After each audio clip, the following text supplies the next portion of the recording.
Show. Gente, boa noite. Desculpa aí o contratempo. Não foi o sistema, foi o notebook que travou. Eu tive que arrancar a bateria dele. Tá? Estou desde 10 para as 7 aqui, porque eu tinha que baixar alguns conteúdos. Por quê? A nossa AV2 é semana que vem. Conseguimos concluir o conteúdo, graças a Deus, né? Tanto é que ele tá meio pesadinho, né? Mas quem assistiu às aulas, acho que vai ser de boa.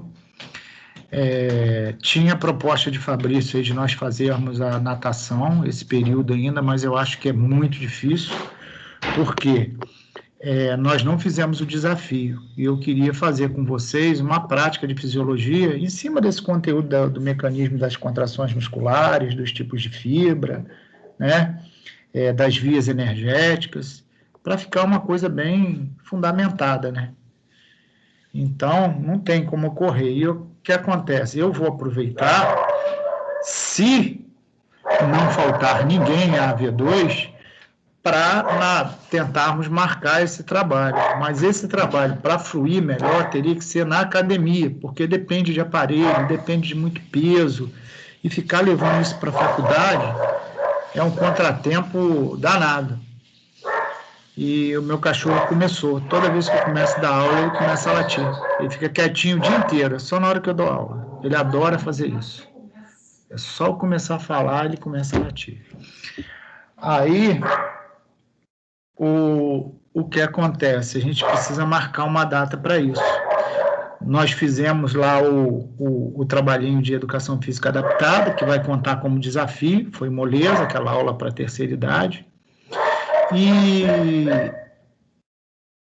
o ponto do trabalho vai ser diluído pelo número de presenças que vocês têm comigo.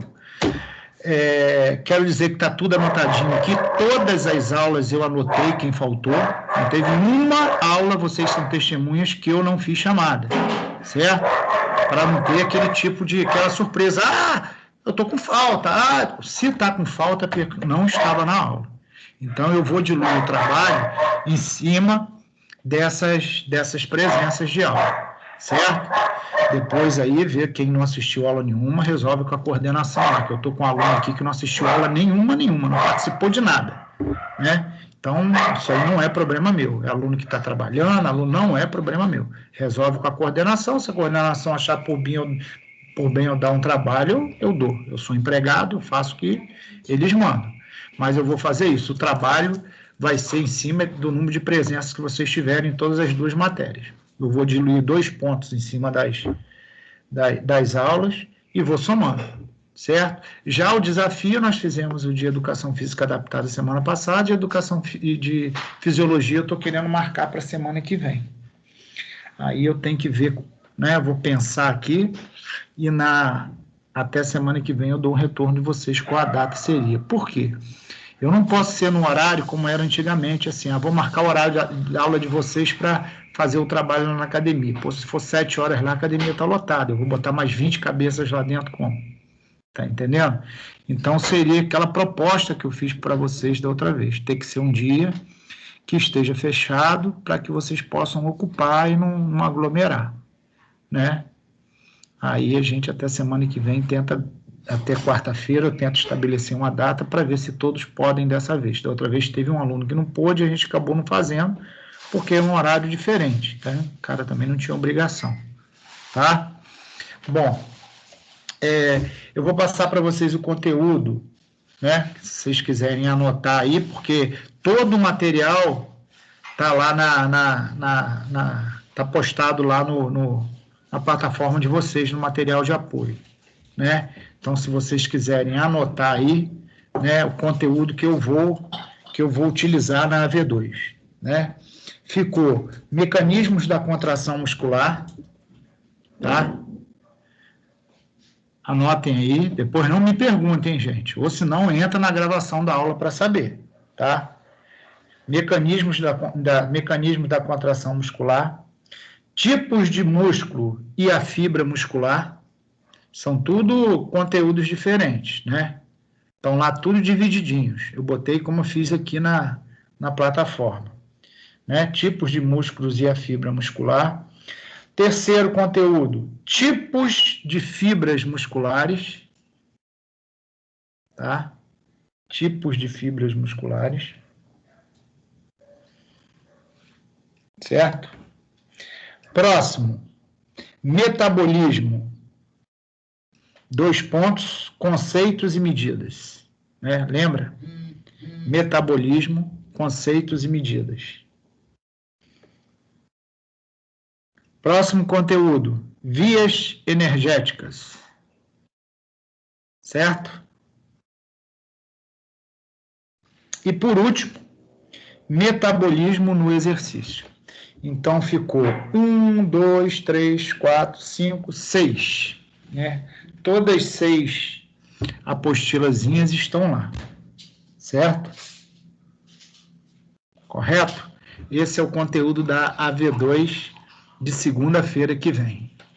Mesmo esquema, vou colocar lá, eu não sei quantas questões vão ser, bom, de acordo com esse conteúdo aqui, eu vou pensar em alguma coisa com mais de 10 questões, né, que é muito conteúdo, e o horário de 19 às 22 horas.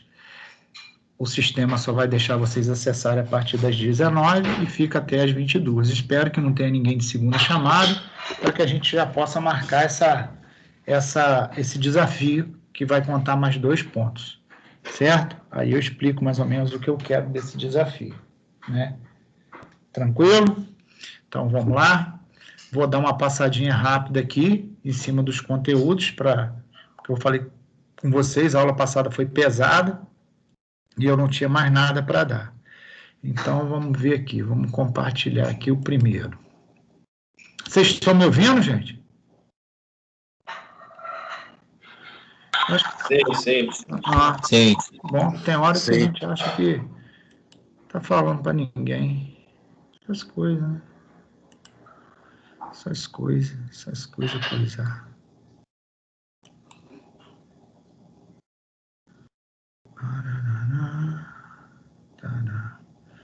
Eu não sei, eu vou até tentar aqui, mas acho que ele não passa não. Eu abri. Tá passando aí para vocês?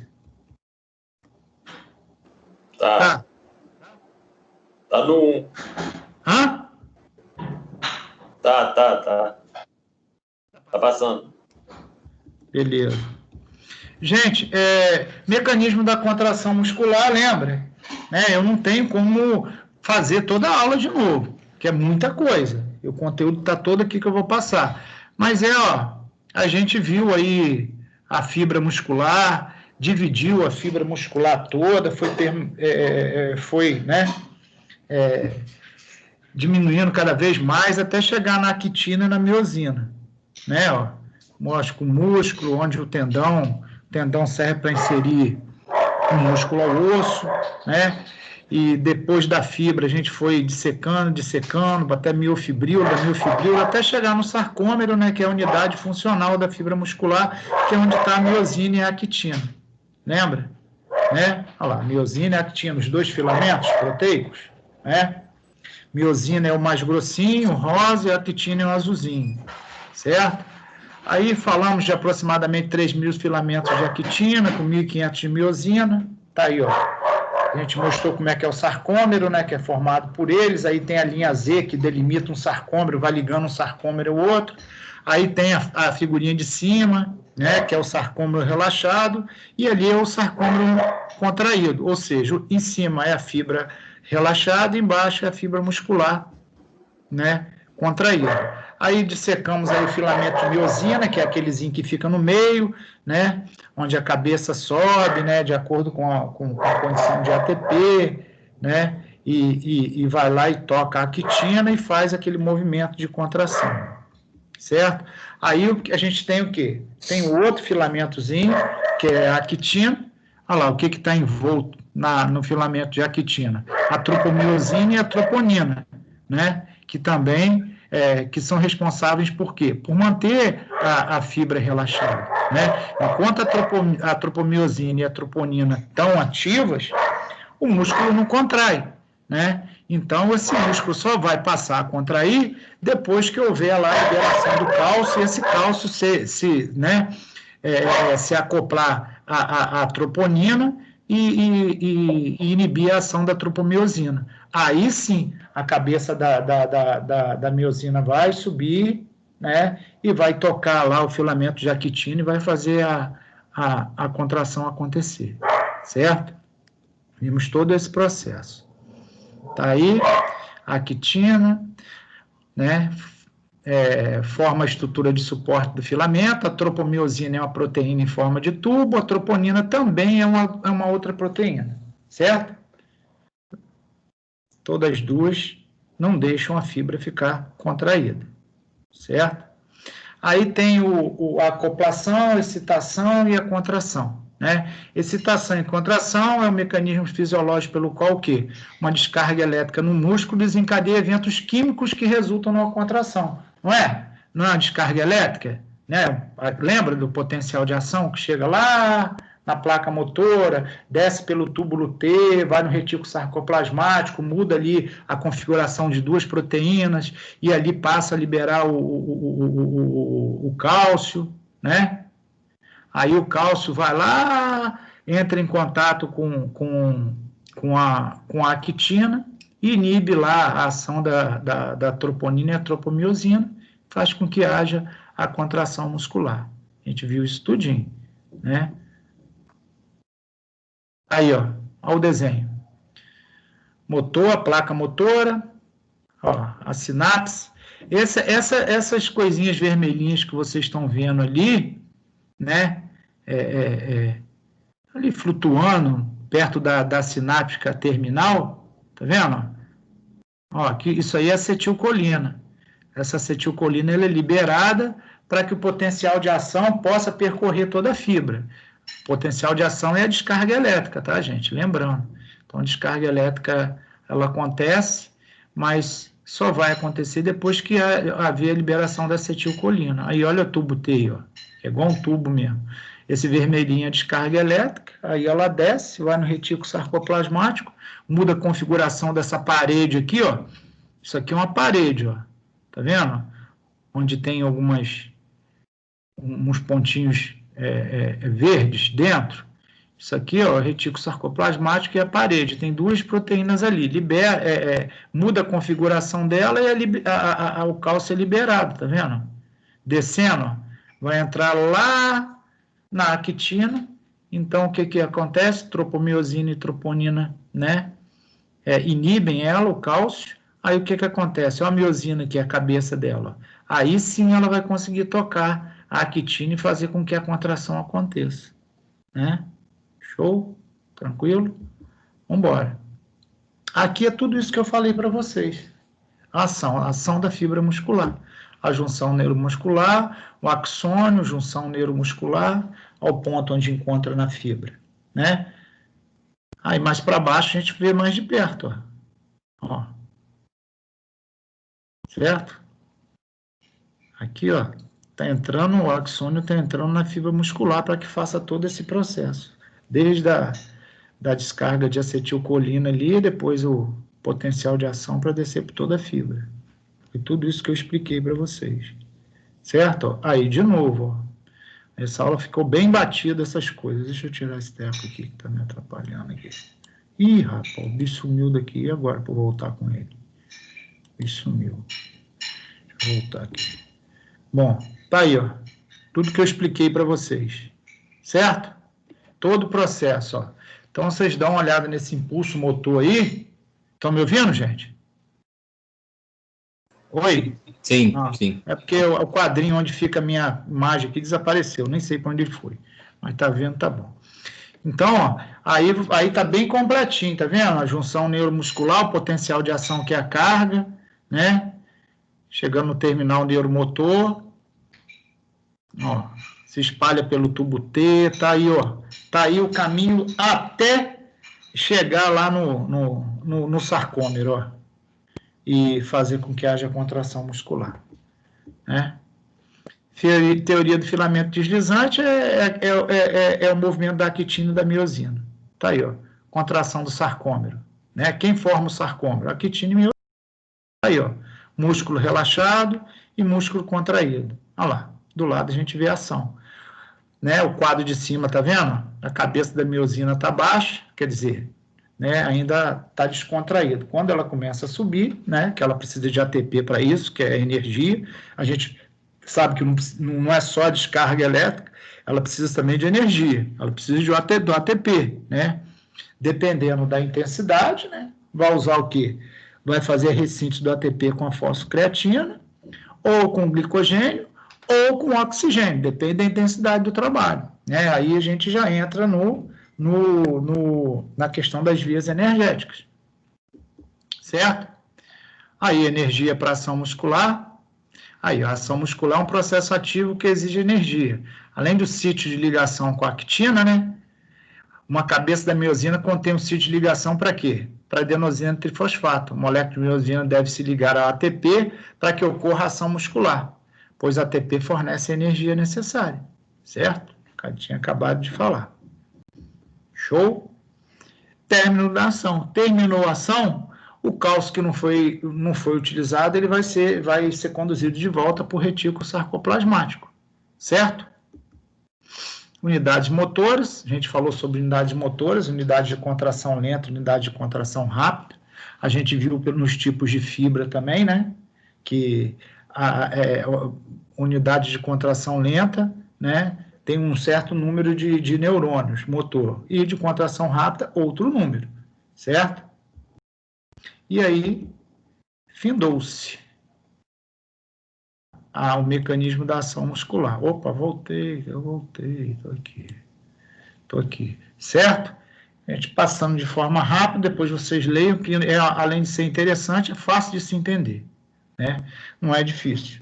Bom, tipos de músculos e a fibra muscular. Vamos ver aqui, cadê o bicho aqui? Tipo 1, começa a compartilhar aqui. É o segundo conteúdo. Vai lá, abriu. Abriu aí, gente?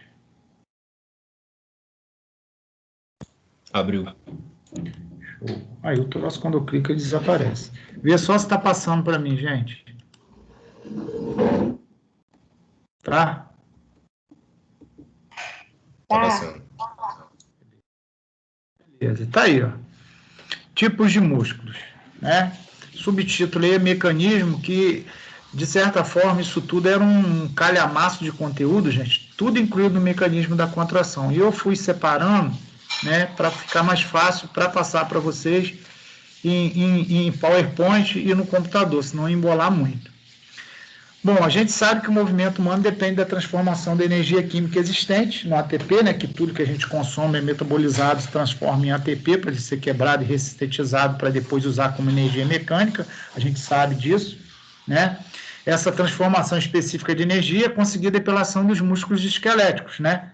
As forças musculares que agem sobre o sistema de alavanca ósseas do corpo fazem com que um ou mais ossos se movimentem ao redor do eixo articular. Isso permite a pessoa o quê? Impulsionar o objeto, movimentar o próprio corpo, realizar até as duas ações.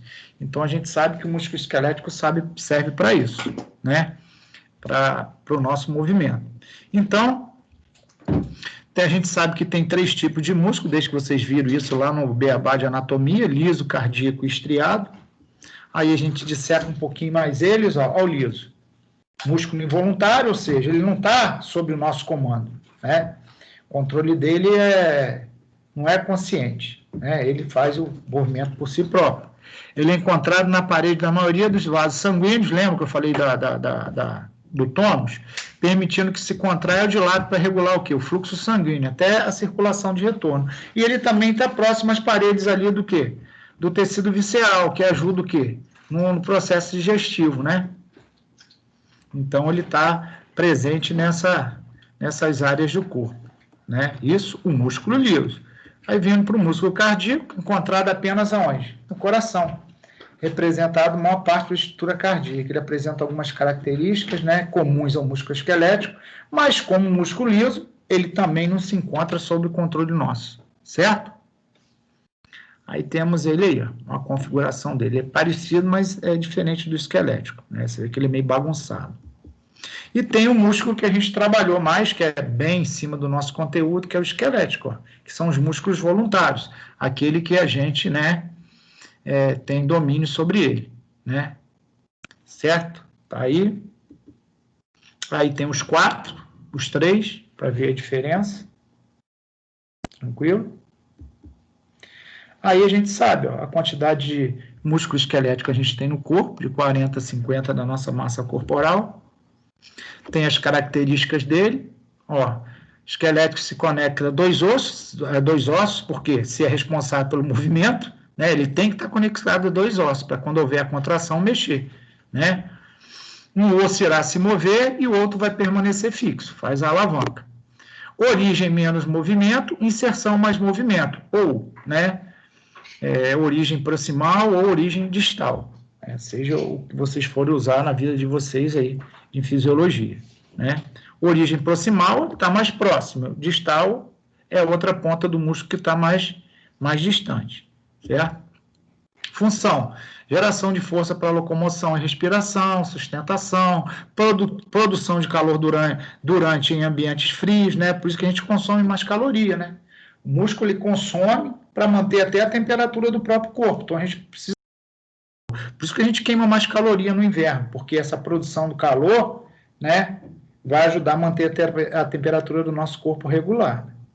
Então, por isso que no inverno ou em ambientes frios a gente queima mais caloria, porque vai produzir calor e a gente precisa dessa energia química, né, para transformar em mecânica.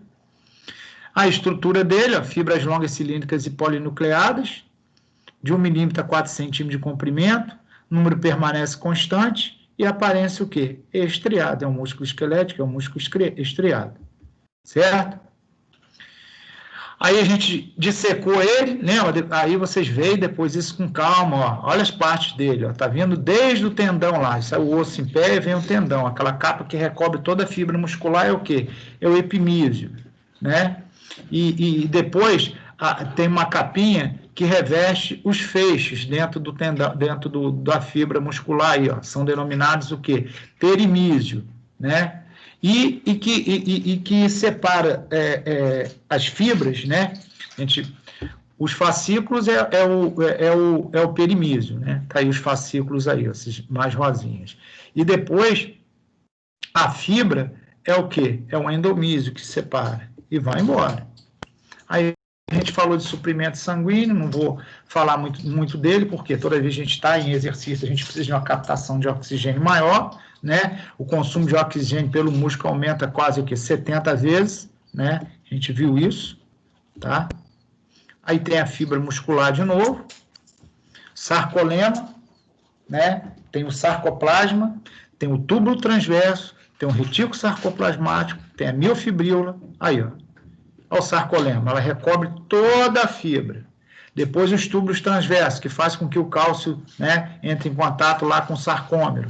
Tem o retículo sarcoplasmático, onde está o quê? Onde é o reservatório de quê? Quem que está ali no retículo sarcoplasmático? Quando o potencial de ação desce no túbulo T, o que acontece? Quem que está lá no retículo sarcoplasmático? Gente, já falei 60 vezes só nessa aula. Quem está lá no retículo sarcoplasmático? Que vai ajudar na contração? Cálcio. Isso, pelo amor de Deus, gente. Aí vem, ó, a miofibríola, o sarcoplasma, aí a abertura do túbulo T, ó, onde desce o potencial de ação, certo? Aí vem para o sarcômero, que é aquela última unidade que a gente viu no mecanismo da contração muscular. E ali é formado, ó. Tem a linha Z que separa um sarcômero do outro, né? Acabou aquela linha Z, começa outro sarcômero. Acabou aquela linha Z, outro sarcômero. Né? Ela que delimita o espaço do sarcômero, mas são vários sarcômeros que formam a miofibríola, né? E ali no sarcômero que está o quê? A actina miosina, que é a parte contrátil do músculo, certo? Tudo isso a gente já viu, mas veio. Aí, ó, de novo a estrutura do sarcômero, banda I, que é a zona clara, banda A escura, banda H, tá? E aí, ó, relaxado e contraído, certo? Show? Show? Beleza. Gente, eu estou assim, falando rápido, porque não tem motivo de eu dar tudo isso de novo, né? É chover no molhado, né? E depois façam isso com calma. Tipos de músculo e fibra muscular. Tipos de fibras musculares é o próximo.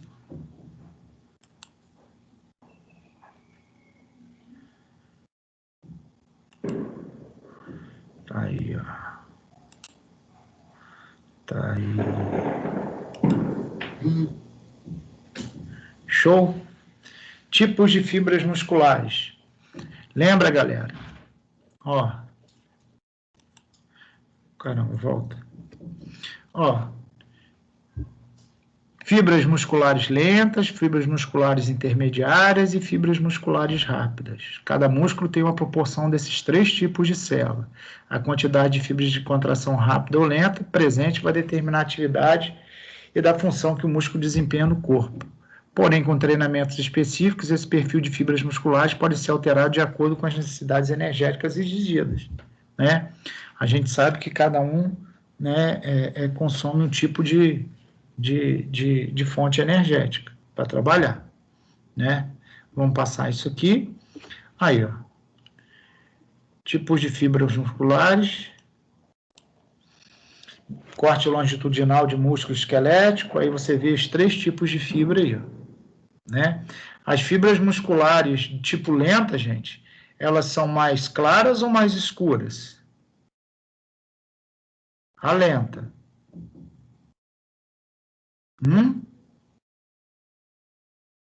A lenta são mais claras ou mais escuras, gente?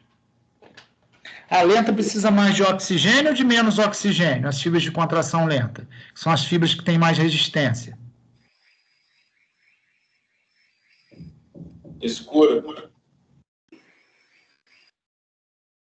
Correto. Por que elas são escuras? Por causa do oxigênio, mais sangue. Exatamente, elas precisam de um aporte maior de oxigênio. Elas não são, né, não usam como fonte aí o oxigênio, a ressíntese do ATP precisa de oxigênio, são fibras para exercícios mais prolongados, né, ou para ajudar a gente no equilíbrio, na postura, músculos mais resistentes ou atividades físicas mais extenuantes. Então, elas são mais escuras, são mais oxigenadas, né? As fibras musculares claras, né, que são do tipo rápido, elas não precisam tanto de oxigênio, né? Certo? E tem as intermediárias, que estão ali no meio, tá? Vai passar não, meu filho?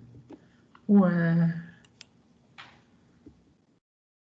Tá aí, ó. Não vou falar da morfologia, né? Fibra muscular lenta também se chamar de fibras musculares do tipo 1, fibras musculares vermelhas, aeróbias, ou ainda oxidativas, né? Denominações referentes ao seu metabolismo, certo? Vamos lá. Aí, ó.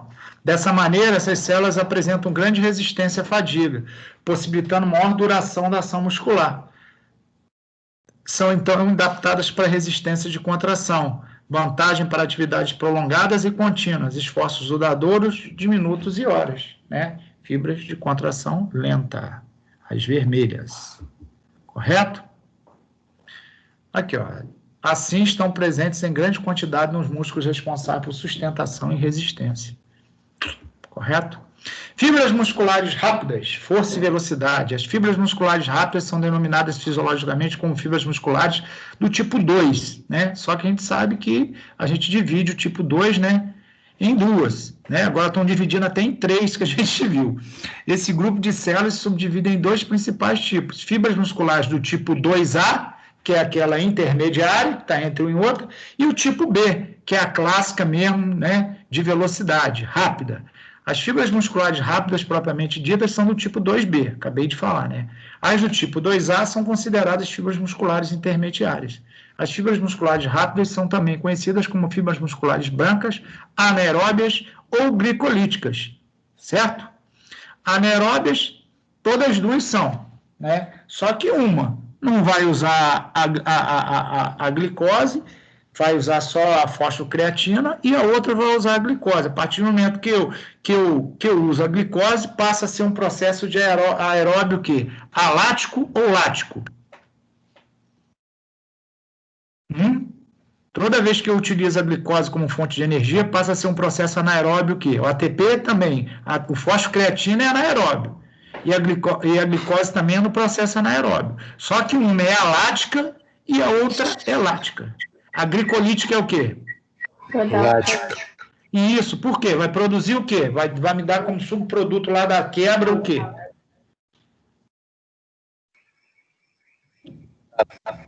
Oi? Não ouvi. É da lactato. O ácido lático. O ácido lático. Depois sim vai vir um lactato, depois sim vai vir um hidrogênio, mas a priori, o primeiro que vai aparecer ali é o ácido lático, que não vai ficar ali, mas vai aparecer, vai ter um subproduto. Certo? Show?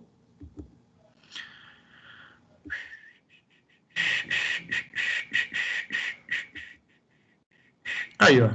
Em relação ao funcionamento dessas fibras musculares de exercício, sua principal característica é a velocidade e força.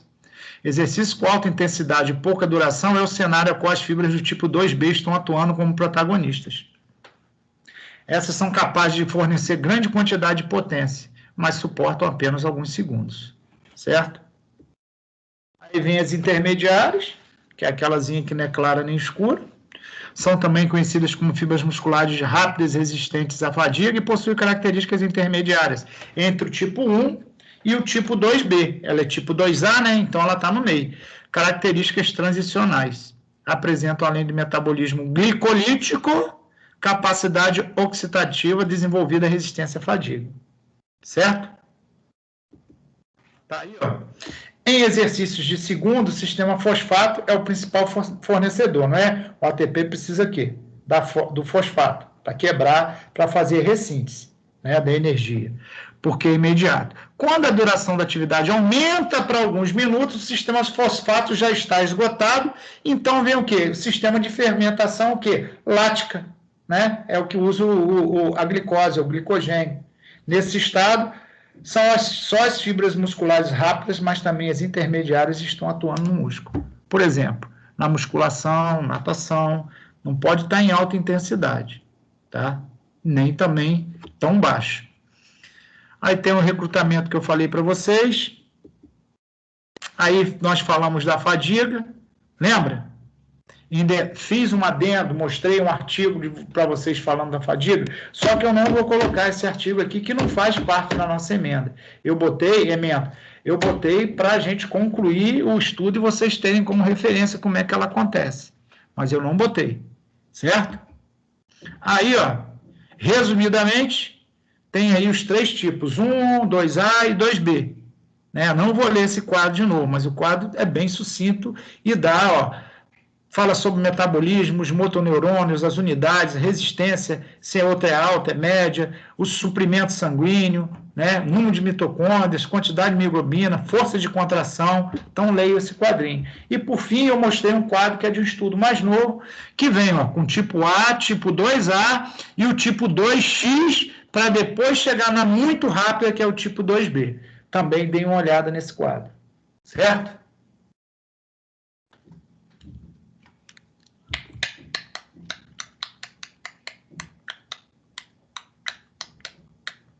Tudo isso já está no material de vocês. Para segunda-feira a gente detonar. Certo? Beleza? Fechar aqui.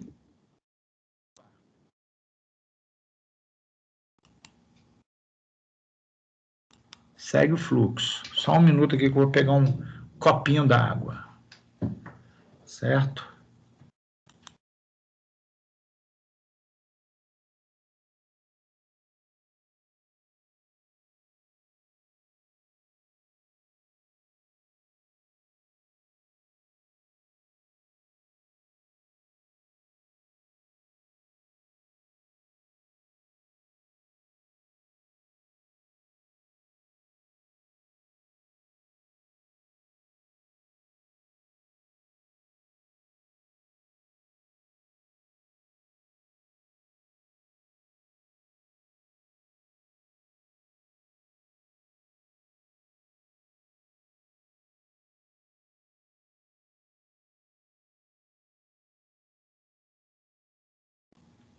Bom, vamos lá.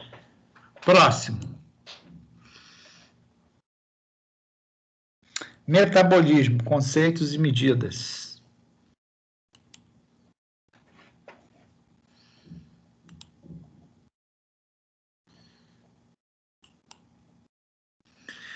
Beleza? Tá aí, ó. Primeiro conceito de Armstrong.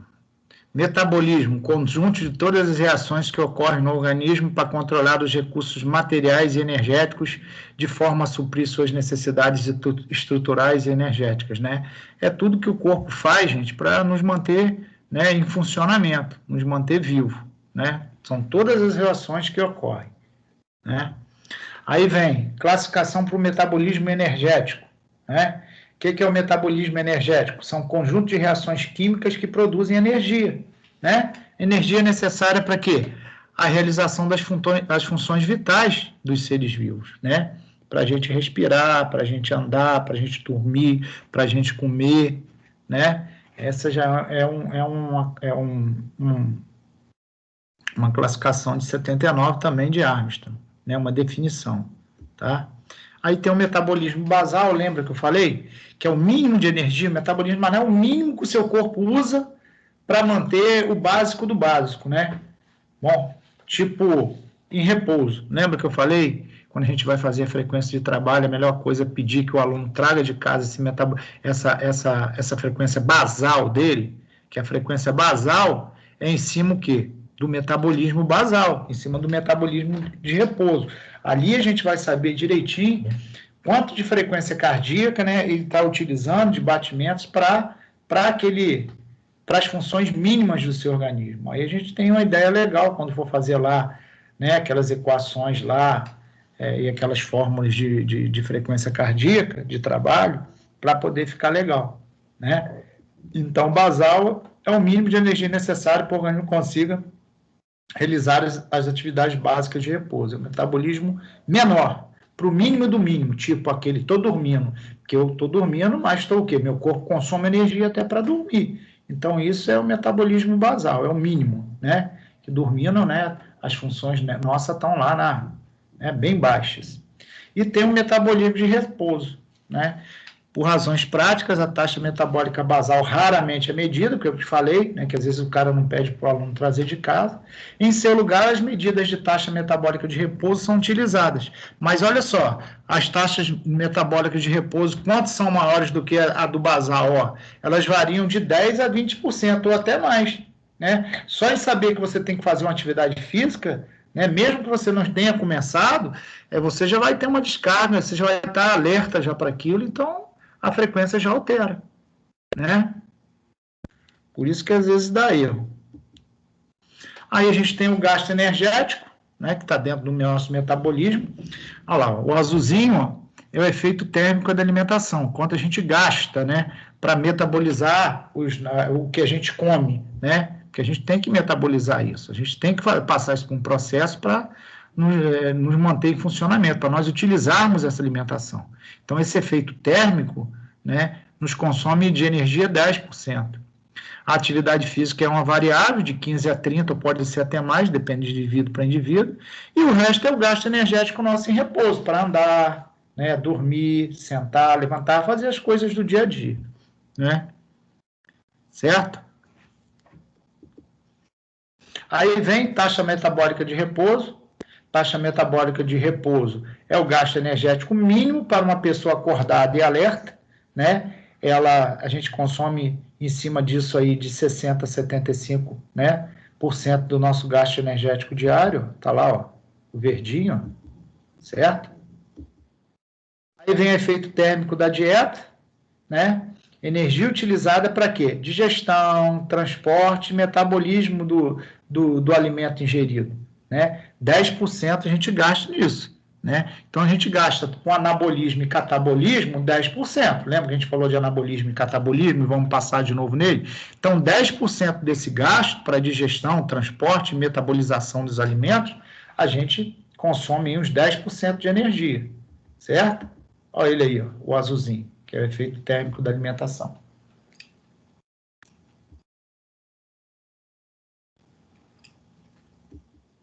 E efeito térmico da atividade, gasto de energia acima da taxa metabólica, que é acima porque nós estamos em atividade, necessário para realizar atividade física, de 15% a 30% do gasto energético diário. Né? Olha lá. Certo? Essa cor aí de burro quando foge, que eu não sei que cor é essa. Tá? Show? Aí vem as fontes de energia. O corpo usa os nutrientes consumidos diariamente para fornecer energia necessária à manutenção das atividades celulares, tanto em repouso como no exercício. A gente precisa de energia para tudo, não é energia só para quando está fazendo algum tipo de exercício, mas em repouso também nosso corpo necessita. Né? Aí as fontes de energia, 1 grama de carboidrato me dá 4 quilocalorias de energia, tá ele aí, ó, carboidrato, lindo, né? Gordura, 1 grama me dá 9 calorias, olha como é que gordura me dá mais caloria, né? Então, a gente que adora uma gordurazinha, né? Carboidrato também a gente gosta, né? Hoje em dia, fast food arrebenta, ou é carboidrato ou é gordura, só esses dois na mente, ó, esses dois. Aí vem proteínas, 1 grama me dá 4 calorias de energia. Aí tem, ó, o processo que eu falei metabólico, metabolismo, o que é? Conjunto de reações que ocorrem nos seres. O que é o catabolismo?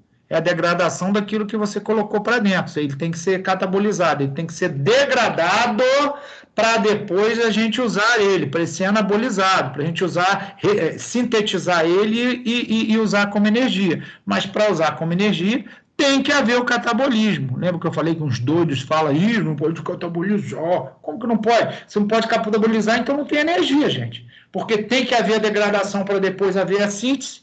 Né? Cuidado, hein? Daí está o processo. Ó. Anabolismo e catabolismo. Né? Quebrou e utiliza ele como fonte. Certo? Aí, ó, definição de catabolismo, reações químicas para degradação de moléculas. São reações de degradação. Quebrou, tem que ser quebradas, né? Tem que haver essas reações para que depois nós possamos utilizá-las aonde? No anabolismo. Reações químicas para a formação de moléculas mais complexas. São reações de síntese, certo? ATP, né, que é o doador de energia universal, tudo que a gente come é estocado em forma de ATP, né? Então, olha lá. Só que ele é quebrado aonde? Ele é hidrolisado. Ele é hidrolisado por quê? Ele é quebrado em água, ó. Aí ele vai virar ADP, né? Que depois vai se juntar a um fosfato para virar energia, ser ressintetizado e virar ATP de novo. Né? Tá aí, ó. Aí vem o metabolismo que continua anaeróbio, né? Isso que é o ATP, anaeróbio, né? Sem uso de oxigênio, metabolismo anaeróbio. Ali o ATP, ó. E se eu uso o oxigênio, ele passa a ser o quê? O metabolismo aeróbio. Então, o anaeróbio é formado de 2 partes, né? Com a fosfocreatina e com o glicogênio, certo? Um é alático e o outro é lático. E o outro é o quê? O metabolismo aeróbio, né? Que o nome já diz, é feito em cima do oxigênio. Aí tem as vias energéticas, olha o quadrinho aí, né? A fosfocreatina, o ATP e fosfocreatina me dá para alguns segundos, o anaeróbio lático, né? Me dá para mais algum tempinho, chegando às vezes até alguns minutos, dependendo do meu condicionamento, de quanto eu trabalho em cima do meu VO2, e o aeróbio, que me dá, né, para lá de 3 minutos e vai embora, né? Certo? Então, as 3 vias aí. Aí eu falei da mensuração do gasto calórico, que é a calometria, não vou me pegar nisso, lembra que eu falei aí como é que eles medem isso? Não vou pegar no pé de vocês com isso. À medida que a gente vê, né, de calor, que é joule, aí 1 kJ é igual a 0,2388846 quilocalorias, né? Quilocaloria que a gente usa, né, para estudo. Aí a calometria indireta. Aí todas, né, as variáveis, né, do metabolismo. Tudo que interfere no metabolismo. Lembra? Massa muscular, sono, ciclo circadiano, lembra que eu expliquei o que é circadiano? Que é o ciclo de vocês do dia a dia, a hora que come, a hora que descansa, a hora que janta, a hora que trabalha, é o ciclo de vocês do dia a dia. Então, esse ciclo ele influencia muito no metabolismo. Medicamentos, né? A gente sabe que beta-bloqueadores joga para baixo, né? Outros que excitam para cima. O meio ambiente, fatores hormonais, dieta, genética, sexo, tamanho corporal, idade e, por fim, atividade física. Tudo isso influencia no metabolismo. E fechou aqui. Correto? Gente, se quiser falar alguma coisa, fala aí, cara. Tá? Fala aí para nós. Certo? Bom. Opa, chegou uma mensagem. Às vezes o cara manda, né? Não quer falar, mas quer. Ah, não. Bom, nós estamos com 18 na casa, né? 18.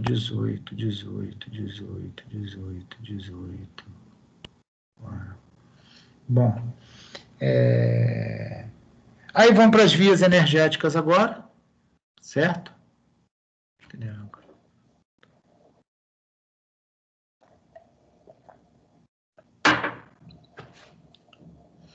Vias energéticas.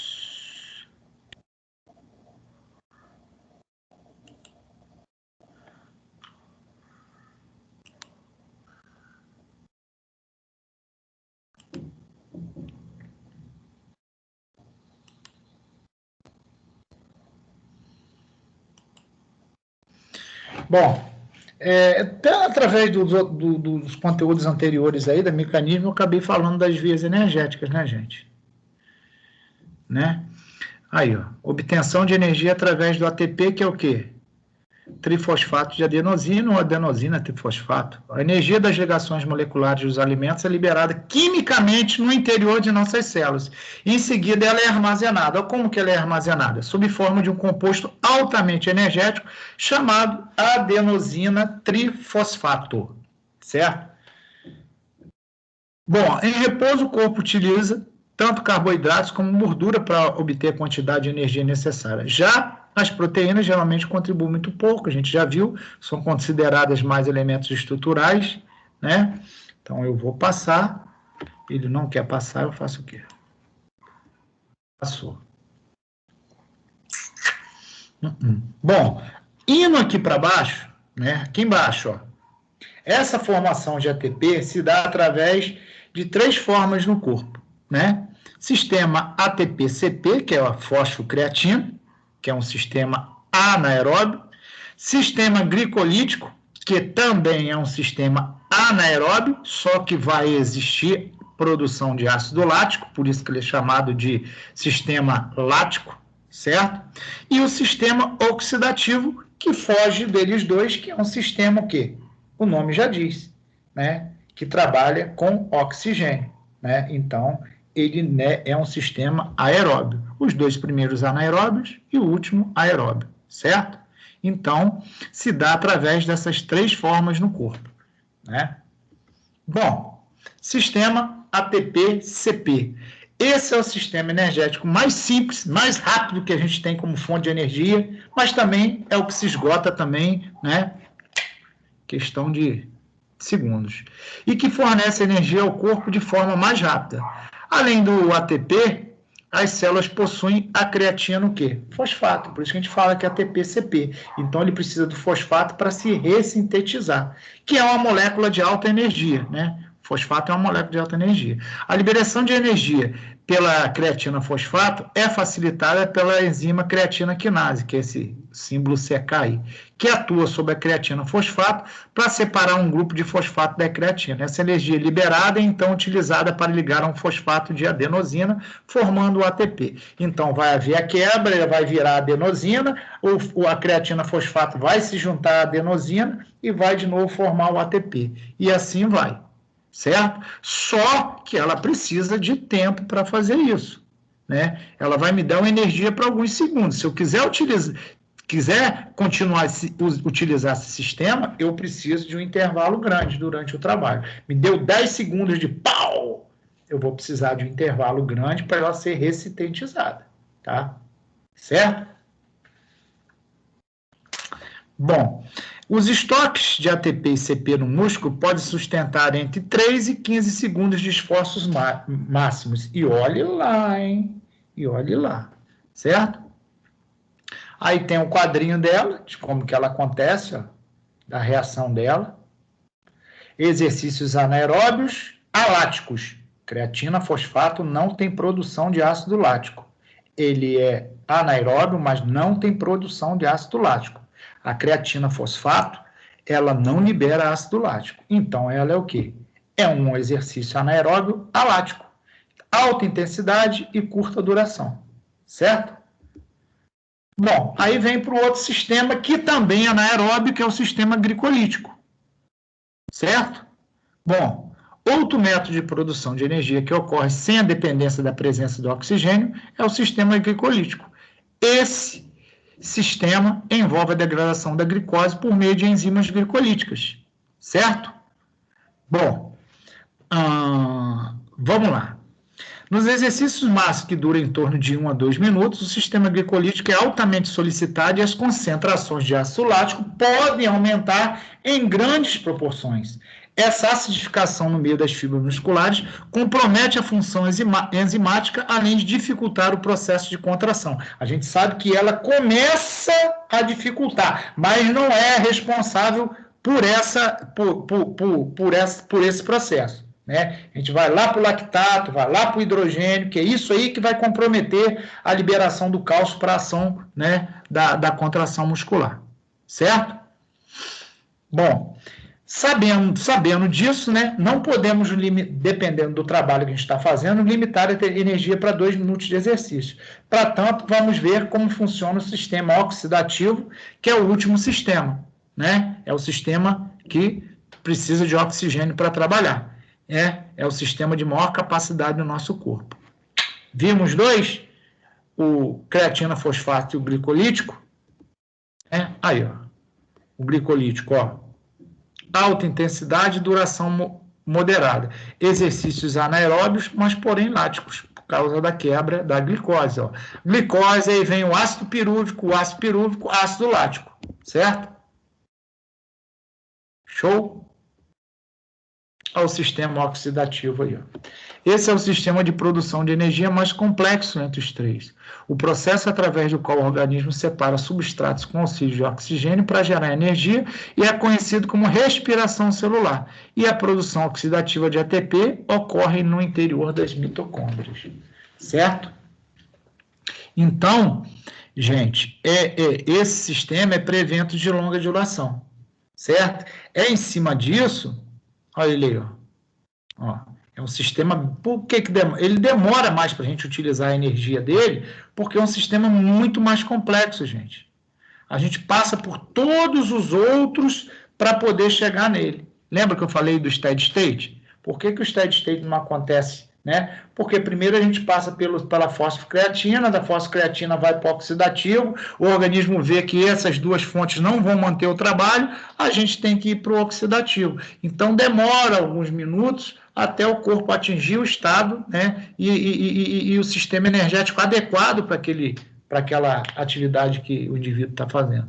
Por isso que demora-se a chegar a um steady state, a um equilíbrio. Né? Por isso que o início dos trabalhos aeróbicos a gente se sente mais cansado. Depois, né, a gente vai equalizando.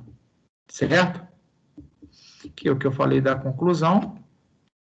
Correto? É em cima disso, galera, que eu estou querendo fazer a nossa prática. Já que eu passei aqui nessas vias energéticas, eu queria que a gente conseguisse montar 3 grupos, é o que eu vou fazer, não adianta... Né? Vamos dividir por interesse, pelo conhecimento da galera, 3 grupos, um grupo, montar uma série de exercícios, aí um set de 5 exercícios em cima da via energética fosfocreatina, que são exercícios de alta intensidade, mais alta mesmo, né?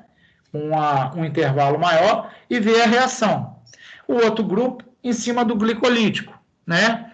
Exercícios um pouquinho mais moderados, que aí trabalhar em cima de 20 segundos de repetições, né? Vamos botar até tempo, 30 segundos de repetições, com intervalo um pouquinho mais curto, e depois um exercício oxidativo, que são exercícios mais contínuos, também outro set de 5 exercícios, entendeu? E depois vem a reação, de um e de outro, certo? É assim que eu trabalhei das outras vezes, entendeu? E aí você tem uma ideia de como, né, trabalhar e qual a reação do corpo em cima de cada set, de cada set voltado para as vias, né, energéticas, que são trabalhos bem diferentes e reações bem diferentes, né? Tanto em termos de frequência cardíaca, quanto, né, de sudorese, de escala de cansaço, essa coisa toda. Essa é a ideia de fazer o trabalho, certo?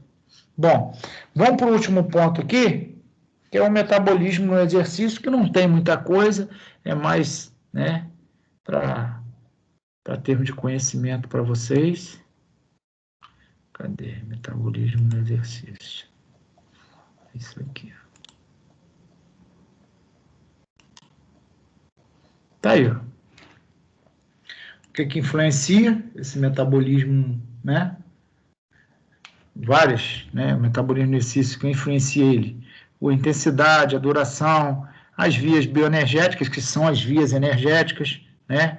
O próprio ATP, o que a gente tem, né? De estoque, repouso, recuperação, transição, isso tudo influencia o metabolismo no exercício. Aí vem os componentes do gasto energético, a gente já viu isso lá, não vou falar de novo, lembra? 60, 75, né? De repouso, efeito térmico 10% e efeito de atividade, a gente viu isso também. Aí a dinâmica, né? No início do exercício há um déficit de oxigênio, após alguns minutos ocorre um estado de equilíbrio no consumo e a transição entre o repouso e o exercício. Então, a transição do repouso entre o exercício a gente chama de steady state. É a hora que o corpo está procurando achar a via energética ideal para aquele tipo de trabalho. Então, por isso que a gente sofre um pouquinho no início. É isso. Entendeu? Olha o déficit. Diferença entre o consumo de oxigênio no início do exercício e o total de oxigênio que teria sido consumido, né, se estivesse em estado de equilíbrio, né? Tá aí, ó. Transferência imediata de energia, que começa lá no processo anaeróbio até chegar no aeróbio, né? A dinâmica do consumo, ó, tá vendo? O início do exercício na barra embaixo, que é um tipo de consumo, aí o consumo vai aumentando, a gente, essa parte pontilhada aí é o déficit, aí faz a curva até a gente atingir o consumo de oxigênio equilibrado para aquela atividade, certo? Qual a importância do consumo? É importantíssimo, né? Indicador direto da energia fornecida pelo sistema. Retardo do VO2 no início mostra que o metabolismo aeróbio não foi totalmente ativado, por isso que a gente sente, né? E o sistema energético anaeróbico são ativados para suprir as necessidades. Só que são sistemas, né, para exercícios submáximos, só que eles não vão sustentar o trabalho, né? Porque o metabolismo aeróbio, né, não é ativado instantaneamente. Por quê? Porque ainda não tem suprimento de oxigênio inadequado para os músculos. Os estímulos para a fosforilação oxidativa são muito baixos, né? O difosfato de adenosina, mais a fósforo, estão muito baixos no início do exercício. E a concentração de ATP mantém-se o quê? Pela fosfocreatina. Aí o EPOC, lembra que a gente falou do EPOC?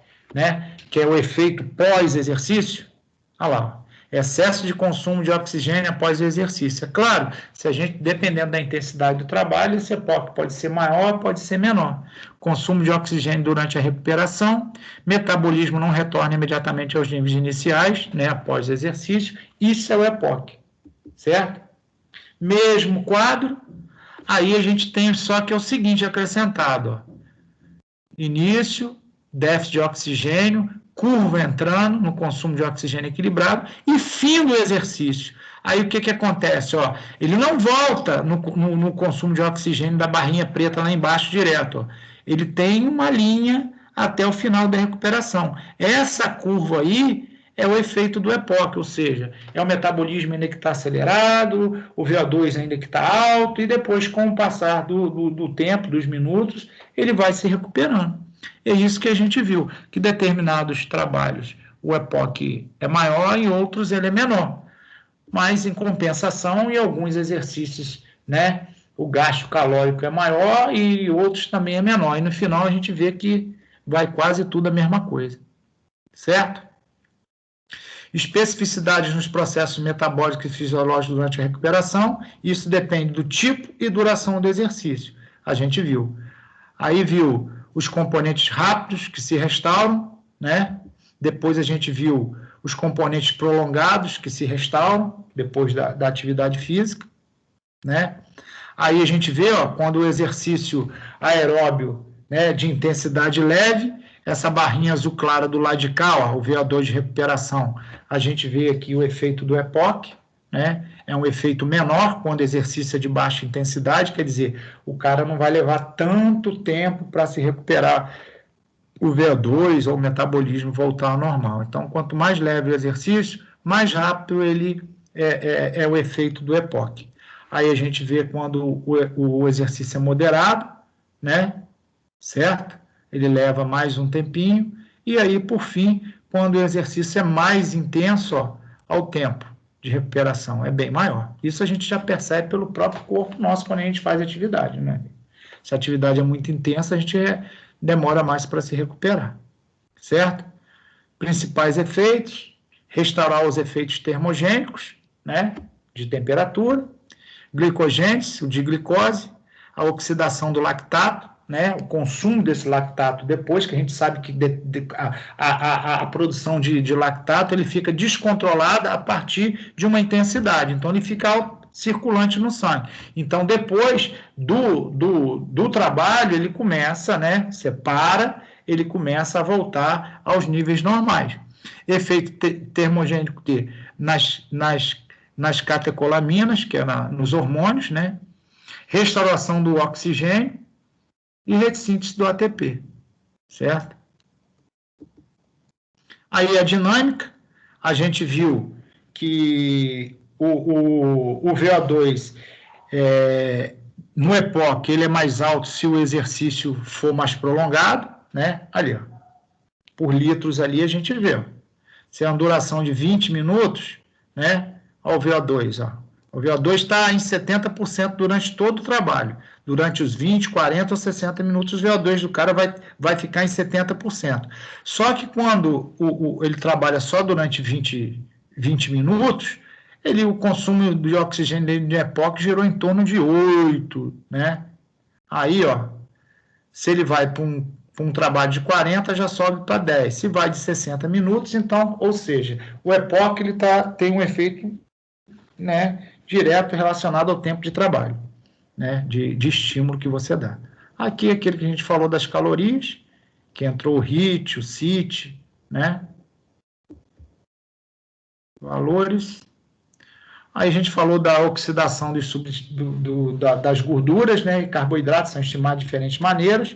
A gente viu que as fontes de gordura são mais, né, bem ilimitadas em relação aos de carboidrato, né? E oxidação das gorduras, que é uma coisa interessante. Oxidação das gorduras durante o exercício. Taxa máxima individual de oxidação de gordura. Que horas que eu consigo consumir mais gordura, né? E a intensidade de exercício onde ocorre essa oxidação maior, né? O que determina a oxidação das gorduras? O que eles nos dizem? Que é a intensidade do exercício. Que fatores podem afetar as taxas de oxidação de gordura? Nível de treinamento, o estado nutricional. Estado nutricional atual é o que ele comeu para fazer atividade. O estado nutricional crônico é toda a dieta que ele faz no seu dia a dia. Modalidade de exercício, sexo e idade. Isso tudo influencia, né, na oxidação da gordura. Aí as taxas para você metabolizar, oxidar essa gordura, utilizar, segundo vários autores, ela está em torno de 49% a 70% do nosso VO2, certo? Estou falando de frequência cardíaca não, estou falando em cima do nosso VO2. Ó, aí tá quem nos diz isso, os autores que nos falam isso. Ó. Maior metabolização de gorduras. Holmes fala que é em 65% do VO2, Tomopovsky e outros falam em 65%, o O fala em 45%, Astorino com 75%, e Volitsky fala em 50%, né, do VO2. E aí, a gente fechou. Assim, é um conteúdozinho bem legal, gente. Para quem gosta quem se encontrou na atividade, na educação física, é um conteúdo legal. E uma fonte para depois vocês consultarem, né?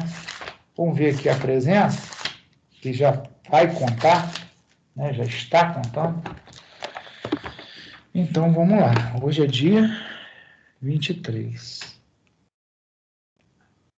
23/11.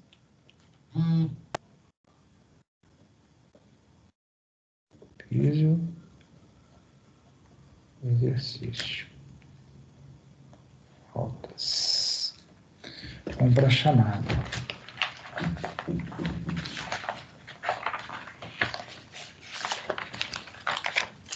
Quiser falar alguma coisa, gente? Algum milagre de Deus, vocês quiserem falar?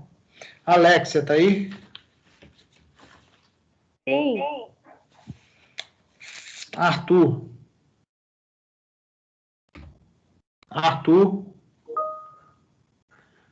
Tá. Breno. Bruno. Tô aqui. Caetano.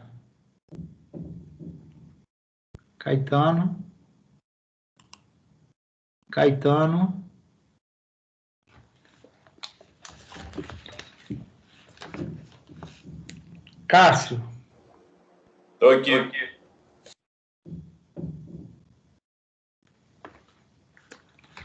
Daniel. Tô aqui. Gabriel.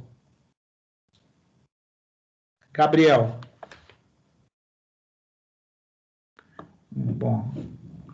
Gabriel tá logado aqui, só não respondeu. Vou esperar ele mais um pouquinho. Jefferson. Eu. Ingrid. Tô aqui. Jaime.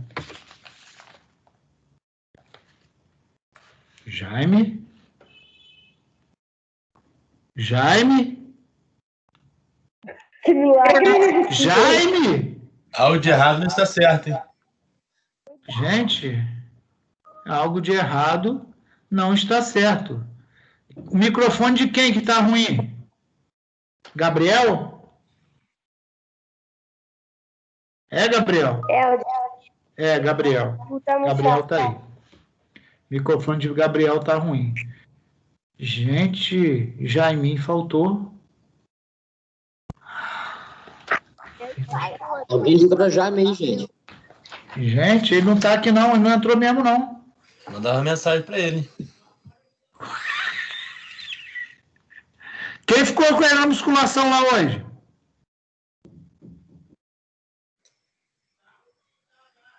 Rapaz, Vai botar a culpa no ar que arrebentou o menino, quer ver? Júlia. Não, hein? tô com estrela hoje. Só carregar. Júlia. Presente.